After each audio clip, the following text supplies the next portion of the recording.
साथ लखनऊ से बड़ी खबर सामने आ रही है। अवध बस डिपो में एक बड़ा टिकट घोटाला सामने आया है। मैनुअल टिकटों की 10 गड्डियां गायब हुई थी और डिपो के बैग कक्ष से 29 जुलाई को ये टिकट गायब हुए थे और गायब हुई टिकटों की कीमत 6.5 लाख रुपए बताई जा रही है।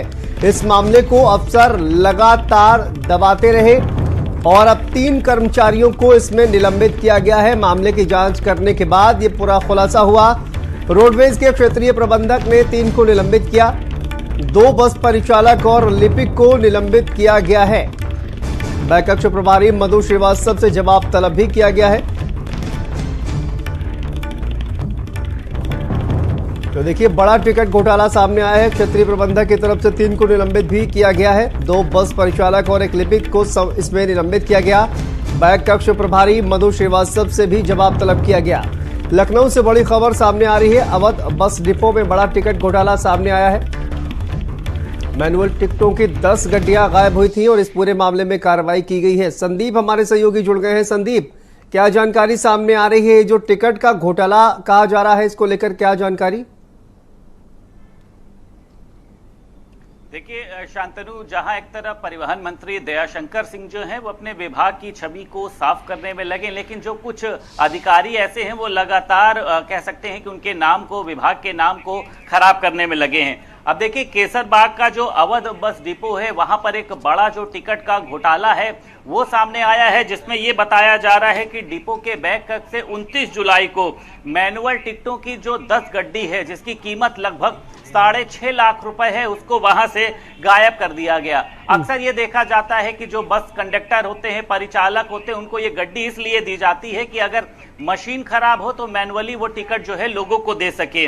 अब देखिए, 6 सितंबर को जब इस मामले में जांच कराई गई तो पता चला कि जो 3 कर्मचारियों की भूमिका है जिसमें वो शामिल रहे, जिसमें आर.के. त्रिपाठी के द्वारा जांच में जो है लिपिक राजेश श्रीवास्तव और वहीं पर दिनेश कुमार श्रीवास्तव और अनुज मिश्रा, इन तीनों को निलंबित कर दिया। हालांकि जो बैग कक्ष प्रभारी मधु श्रीवास्तव हैं उनकी एक बड़ी लापरवाही सामने आई है, जिस पर उनसे भी जवाब तलब किया गया है। लेकिन देखिए, इस तरीके के तमाम जो घोटालों की बात है वो सामने आती है। कई जगहों पर देखा जाता है कि परिवहन विभाग में कुछ जो अधिकारियों के चेले और चमचे रहते हैं वो विभाग को कहीं ना कहीं से कह सकते हैं कि उनकी जो छवि है उसको धूमिल करने का प्रयास करते हैं। आप देखिए, जो टिकट गायब का मामला है इसमें यह बताया जा रहा है इसके पहले भी इस तरीके के मामले हैं और अभी भी कई लोगों पर जो है वहां के बड़े अधिकारियों की कृपा बनी हुई है। यानी अभी भी टिकट गायब होने के मामले में कुछ अधिकारियों के नाम ऐसे हैं जिन पर कार्रवाई नहीं हुई और जिसके चलते अन्य लोगों में एक ये भी रहता है कि आखिर इन लोगों पर इस तरीके की कार्रवाई क्यों नहीं हो रही है। तो एक बड़ी घटना देखिए, ये कहा जा सकता है कि रोडवेज जो केसरबाग का डिपो है वहां से सामने आ रही कि आखिर टिकट जो गायब हो रही है उसके पीछे किसका हाथ है। परिचालक की भूमिका है, जो बैग कक्ष डिपो रहता है उनकी भूमिका, और अगर जिसकी भी भूमिका है उस पर एक कड़ी कार्रवाई होनी चाहिए। क्योंकि देखिए, साफ तौर पर जब ये देखा गया, बिल्कुल संदीप, देखिए, और सवाल ये भी खड़ा हो रहा है, क्या ये सिर्फ एक मामला है या इस तरह के और भी मामले सामने आए हैं? क्या उनको छिपाने की कोशिश की गई है? क्योंकि देखिए, टिकट के बंडल जिस तरह से कहा गया कि गायब हुए और उसके बाद अफसरों ने भी इस पूरी बात को दबाकर रखा। देखिए, इसमें कोई दो राय नहीं है शांतनु, कोई भी एक घोटाला जो है वो बिना अधिकारियों की मिली भगत से नहीं हो सकता।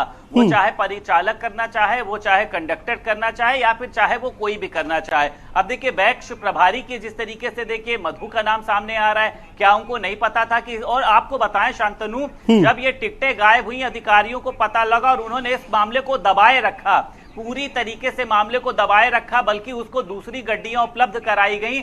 लेकिन ये भी नहीं, कहीं पर एफआईआर नहीं दर्ज कराई गई, कहीं पर ये नहीं बताया गया कि इनकी भूमिका इस पे शामिल है, इस पे कार्रवाई होनी चाहिए। लेकिन जब धीरे धीरे दर परत खुलती गई तो पता चला कि 10 गड्डियां ही गायब हो चुकी, जिनकी कीमत 6.5 लाख रुपए है। जब टिकटों की बिक्री कम हुई, जब आमदनी कम हुई, तो ये जांच कराया जाए कि आखिर वो टिकटें कहां गई हैं, जिसमें ये 3 लोगों के नाम शामिल आए हैं। अब ये भी कहा जा रहा है कि इसमें कई लोगों के नाम अभी और भी सामने आ सकते हैं। और ये जो घोटाला है, ये देखिए, सभी को पता है कि कोई भी घोटाला जो है वो कभी पहला नहीं होता।